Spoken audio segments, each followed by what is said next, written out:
to go out there and capture. And the current idea is that the first team to capture all the different control points will take control of Tol Barad. And that's one of our mechanics to help spread players out so they don't all end up in one place like the Wintergrass Fortress. Some of these control points will probably use vehicle combat kind of stuff, and other ones won't. So if you have a particular preference about whether or not you like to drive vehicles around and bash down walls and that sort of thing, then we'll have that in certain parts. And then in other parts, it'll be limited to more kind of pure PvP. So while the battle is inactive, the winning team is given access to the Tol Barad prison instance. And this prison instance will give you access to bosses a lot like the way we have Archivon and all of his buddies right now. In addition, while the battle's not in action, both sides can use the Tol Barad quest hub as their daily quest hub. We plan to have a lot of the main daily quests for the expansion be in this quest hub, a lot like the Isle of Keladenas back in the day.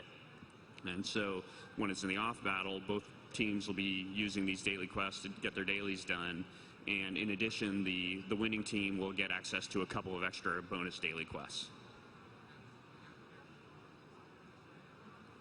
So yeah, that and Tol Barad Marks of Honor. Woo! And so with that, I'm going to hand it over to Corey, and Corey's going to talk about our guild leveling system.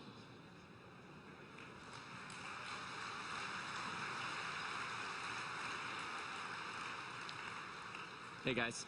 So we're going to cover a bunch of topics here. Here's a quick overview of what we're going to get into. We'll talk about the levels and the talents, get into the professions, our concept of a looking for guild system, achievements, and then a couple of general features at the end. So we'll start off with the leveling concept. The pitch behind the idea of doing a guild leveling system is to really make people feel like it feels valuable to be in a guild.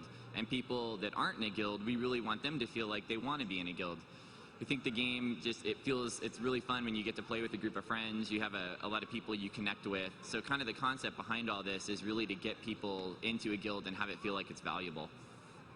So the concept of leveling is going to happen in a variety of different ways. Basically, there's a ton of different things that you can do, and all of these things will actually end up giving you basically guild experience. And we're planning to let you currently level up through 20 levels of guild leveling.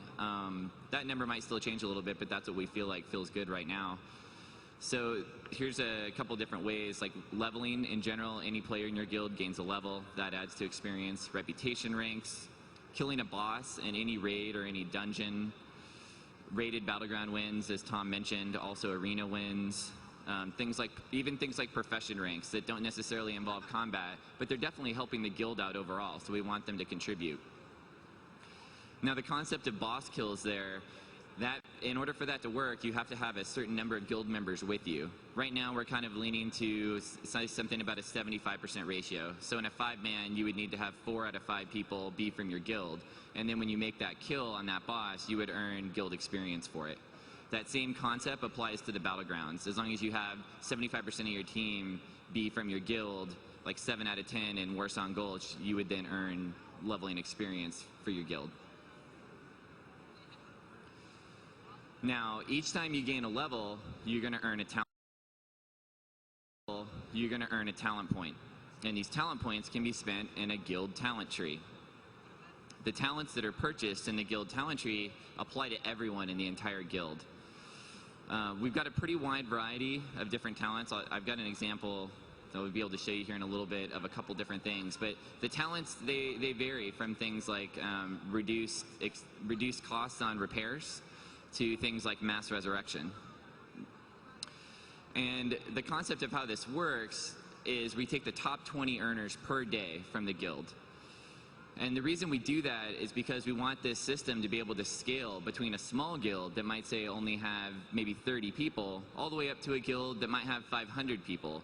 So we do this by taking the top 20 earners every day. So, and that'll be actually displayed to everyone else in the guild. So if you're a guy out there that's putting in a lot of contribution, everyone